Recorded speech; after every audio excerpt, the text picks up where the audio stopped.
የሰማዕትነትን ደም እንቀበላለን። እስራኤልና አሜሪካ ላይ የሲኦል በሮች ይከፈታሉ።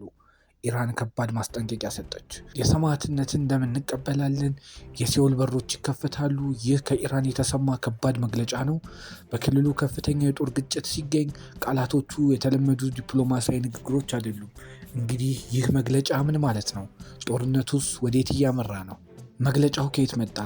በቅርቡ በኢራን የተፈጠረው የጦር ግጭት በኋላ ከፍተኛ የፖለቲካና የጦር አመራር እጅግ ከባባድ ቃላቶችን ተጠቅመዋል።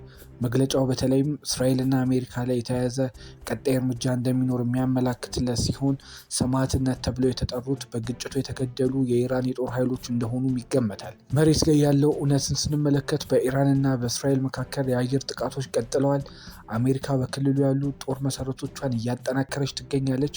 የነዳጅ ዋጋም በዓለም ገበያ ላይ መጨመር ማሳየቱን ነው የተገለጸው።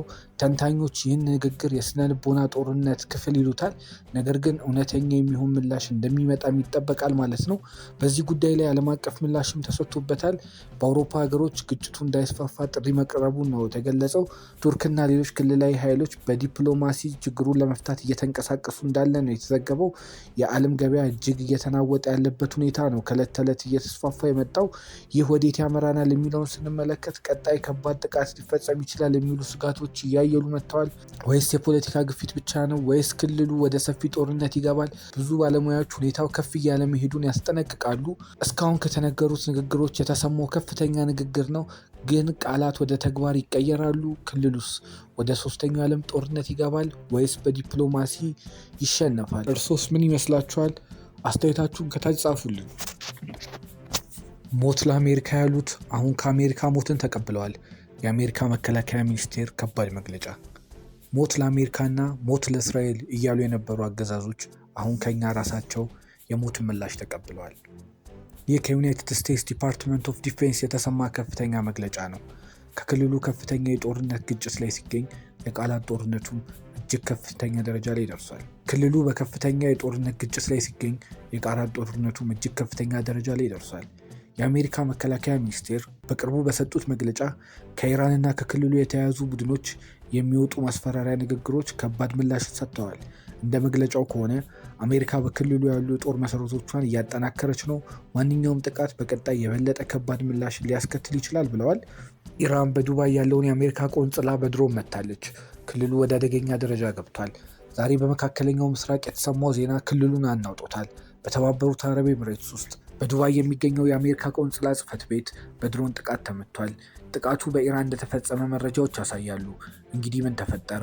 ማንስ ተጠያቂ ነው? የጦርነትስ ወዴት ያመራል የሚለውን እንመለከታለን። ጥቃቱ የተፈጸመው በሌሊት በድሮን ነበር። በቆንጽላው አካባቢ የእሳትና የጉዳት ምልክቶችም ተመዝግበዋል። የሰው ጉዳት መጠን ገና ሙሉ ለሙሉ አልታወቀም። ይህ በክልሉም ሆነ በውጭ በአረብ ሀገራት ላይ የተፈጸመ ጥቃት በመሆኑ ጉዳዩን ይበልጥ አደገኛ ያደርገዋል። አሜሪካና ኤምሬትሶች በጉዳዩ ላይ ምላሽ እንደሚሰጡበት የሚጠበቀው ይህ ጉዳይ አሜሪካ ጥቃቱን አደገኛና የሕግ ተቃራኒ ብላ ገልጸዋለች።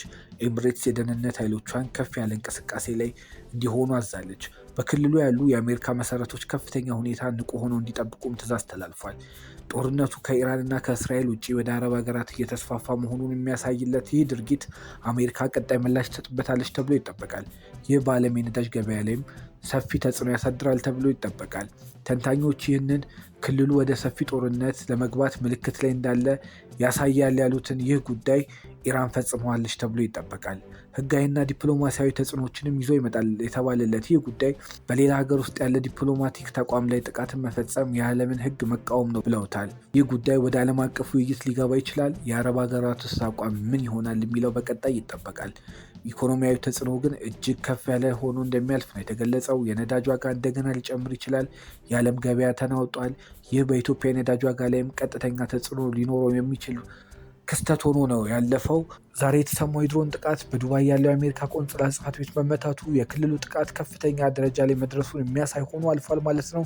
ከዚህ በኋላ የዩናይትድ ስቴትስ ዲፓርትመንት ኦፍ ዲፌንስ ባወጣው መግለጫ መሰረት ሞት ለአሜሪካ ያለው አሁን ላይ ራሳቸው ሞትን ተቀብለዋል ብለዋል። ከእንግዲህ ጥያቄው አንድ ነው። ይህ የአዲስ ክልል ጦርነት መጀመሪያ ወይስ ከፍተኛ የስነ ልቦና ብቻ ግፊት? ኢራንና እስራኤል መካከል ያለው ግጭት ከነዚህ ድርጊቶች በኋላ ወደ ሌሎች አረብ ሀገራት ሊስፋፋ ይችላል ተብሏል። ይህ አሜሪካ በቀጣይ ከባድ ምላሽ ትሰጥበታለች የተባለው ድርጊት ዲፕሎማሲን ታስቀድማለች ወይስ ጦርነቱን ለመጨረስ ትሰራለች የሚለውን በጉጉት የሚጠበቅ ጉዳይ አድርጎታል ማለት ነው። አንድ ነገር ግን ግልጽ ነው፣ የመካከለኛው ምስራቅ አደገኛ መስመር ላይ ቆሟል።